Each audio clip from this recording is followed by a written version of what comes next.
Hello everyone. Today I am here with first session on cervical erosion. Cervical erosion is also known as ectopy. So let's see first what is it. Definition.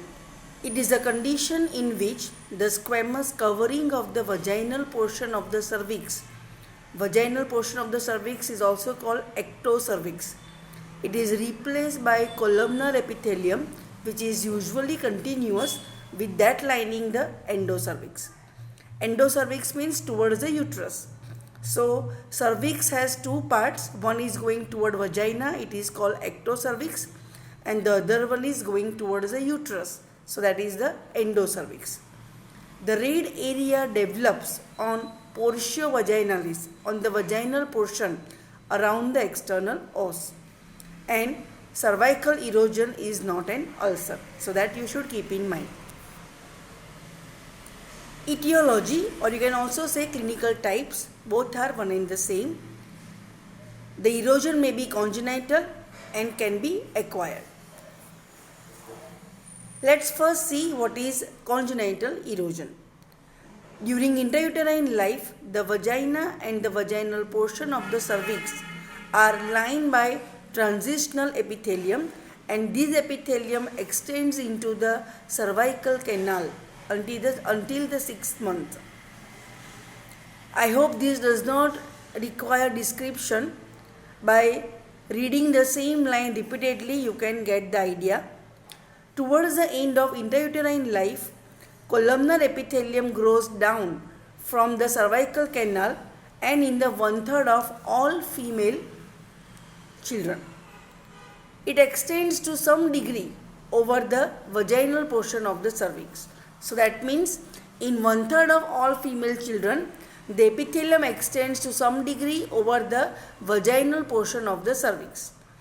This condition persists for only a few days until the level of estrogen from the mother falls and the said congenital erosion heals spontaneously. I have put the word congenital into comma, into inverted comma. That means it is said congenital erosion. It is not the actual congenital erosion. Right? So it is due to the maternal estrogen effect this develops. But as the maternal estrogen level comes to normal, it will disappear. So it heals spontaneously after few days of birth.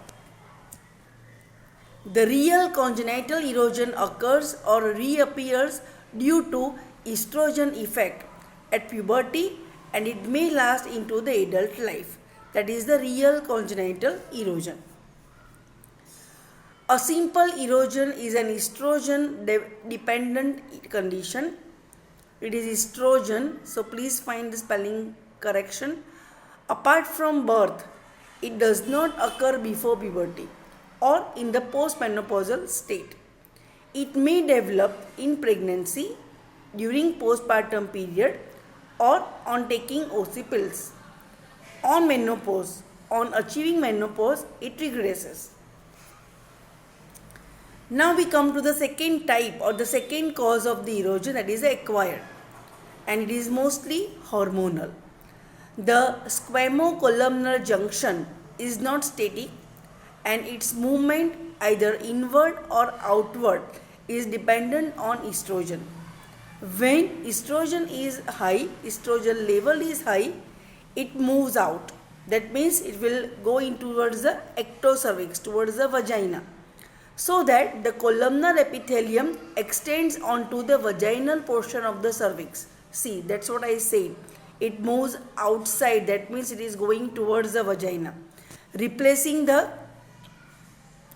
squamous epithelium.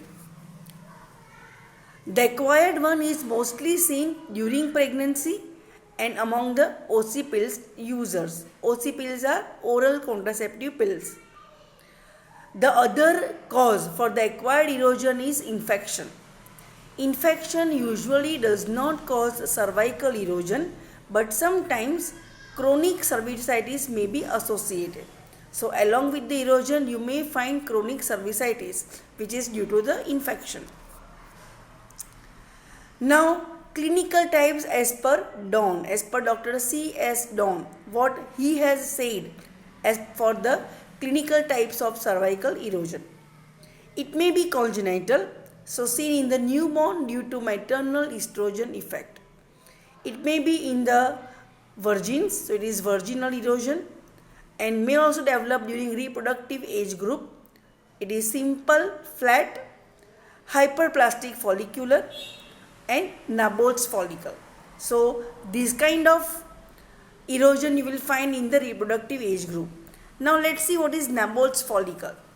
Nabot's follicle or cyst is a mucus filled cyst on the surface of the cervix.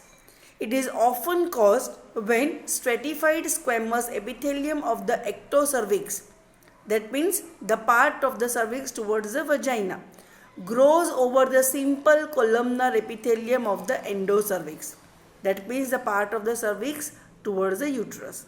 So such kind of follicle or cyst is called Nabot's follicle, and it is one of the important type of the erosion that develops during the reproductive age group.